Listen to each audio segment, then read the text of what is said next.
juga ada di daerah Gempol, namanya Prasasti Cumbrang. Suatu saat kita bisa berkunjung ke sana, ya. Itu 929. Ini sangat terkait dengan sendok itu. Nanti suatu saat kita akan bicarakan itu. Kaitannya dengan patirtan yang sangat penting, yaitu patirtan belahan atau sumber tetek itu. Itu sangat terkait dengan Prasasti Cumbrang, itu 929. Ada satu lagi Prasasti Sendok 929, tapi tempatnya malah di barat, di Trenggalek. Trenggalek masih naik lagi di Kampak, namanya Prasasti Kamsya. Ya, nama Kampak itu nama kunonya itu Kamsya.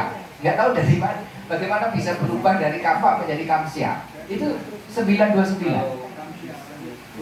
Kamsya Cina Kamsya ya. Prasasti Kamsya itu 929. Jadi paling tidak ada 4 prasasti yang tarikhnya 929 gitu ya. 2 ada di Malang, 1 ada di Jumbrang, di Gempol, 1 lagi ada di Trenggalek. Nah, Prasasti Turian tahun 929. Jadi seperti yang saya katakan tadi, ditempatkan di pasti di kelokan sungai ini ya. Jadi kalau setelah pasar itu ada jalan turun, itu jalannya juga belok gini, ikuti aliran sungai, jadi melengkung gini, gitu. Nah di lengkungan ini ada tanah yang membukit. Nah di puncak tanah yang membukit itu tadi didirikan itu Prasasti Turian. Karena itu tentu memilih tempat yang tinggi ya. Ini karena semakin tinggi semakin suci dan seterusnya, itu membutuhkan itu ya. Nah inilah yang merupakan areal ya, merupakan areal desa kuno atau Wanua kuno yang namanya Turian ya, yang sekarang menjadi Turen gitu ya, dekat banget ya. Turian sama Turen itu dekat sekali. Nah yang menarik perhatian kita dalam Prasasti Turian itu juga disebut-sebut di antara beberapa tanah sawah yang ditempatkan sebagai sawah perdikan gitu ya, sawah yang ditetapkan statusnya sebagai Sima Swatantra itu adalah sawah yang terletak di Kidul ning pasar, sebelah selatannya pasar. Pasarnya masih ada nih, ini pasarnya. Ya gitu ya.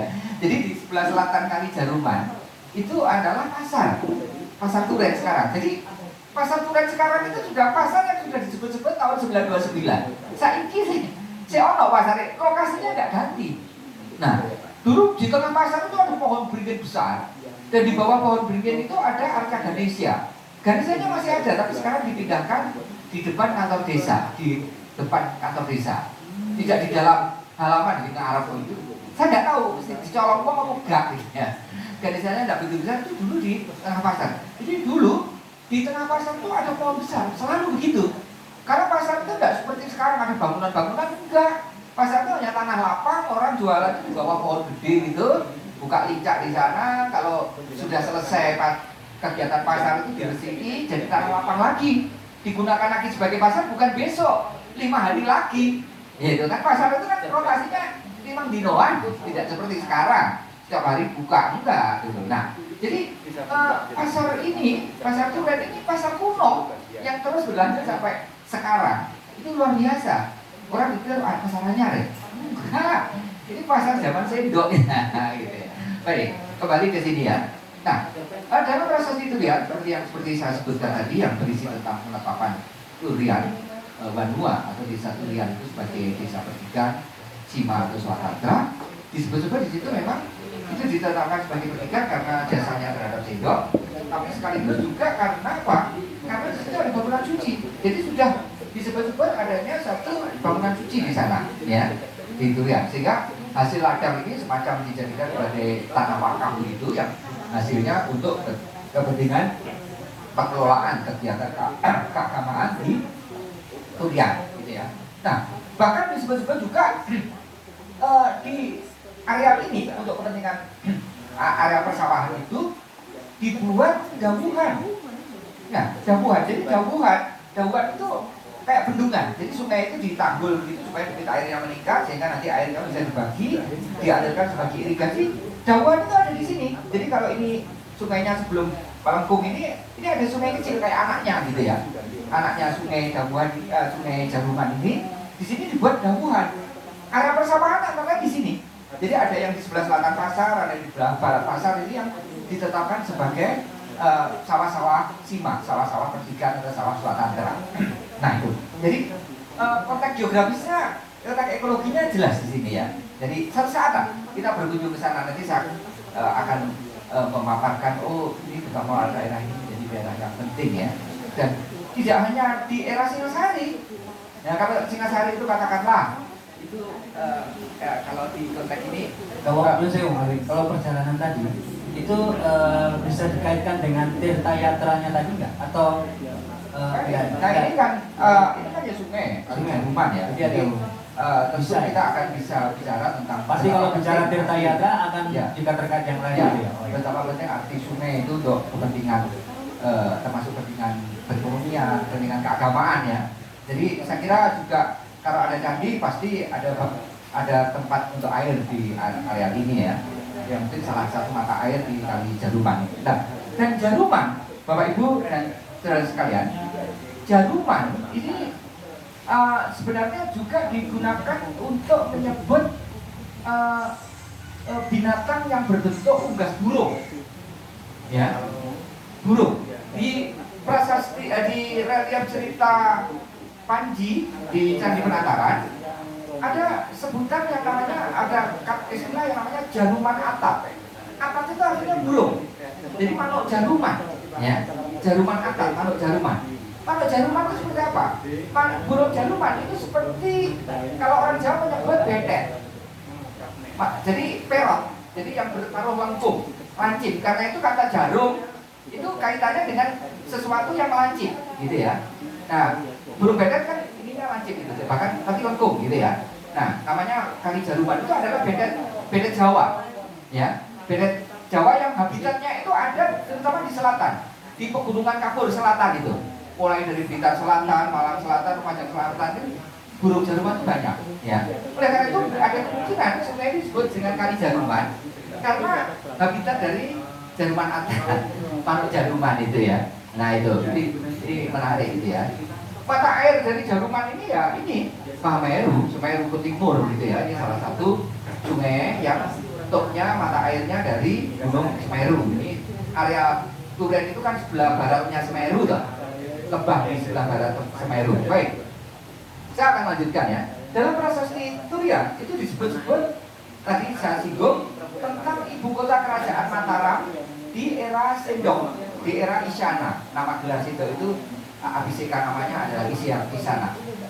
Nama ibu kotanya itu adalah Tambelang, ya, Tambelang, ya, WLA, Tambelang, WLANG, Tambelang. W dan B itu bisa bertukar. Jadi kalau Tambelang itu menjadi Tambelang, ya, Tambelang bisa Tembelang, bisa Tembalang. Kalau ditambahkan bisa Tembalangan, jadi Tembalangan. Satu nama kampung sekarang ya, dusun yang ada di sebelah utara aliran Beratas dekat kuburan Samaan, sebelah barat kuburan Samaan. Ya, ada kemungkinan pusat pemerintahan Mataram di era Sendok itu kemungkinan di Das Berantas di sebelah utara aliran Berantas itu di sekitar daerah Samaan lah. Ya, yaitu sekarang namanya Tembalangan, ya, Tembalangan.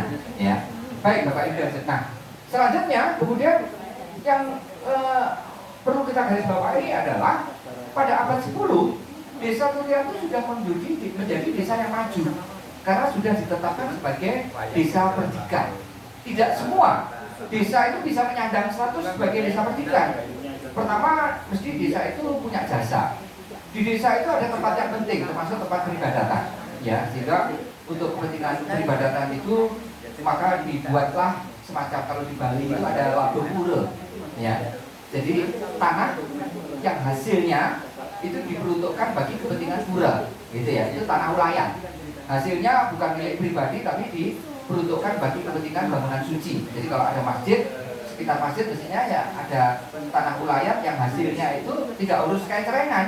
Dari hasil dari tanah itu ketika dibudidayakan untuk pertanian nanti bisa dipakai untuk kepentingan bangunan suci yang bersangkutan, misalnya begitu. Nah, baik. Jadi ini tempat yang penting. Nah, bagaimana Turian ini pada masa Singasari awal, sebagaimana diberitakan dalam Pararaton. Dalam Pararaton disebut-sebut lagi Turian itu, tapi namanya tidak Turian, agak panjang sebutannya. Turianta Pada.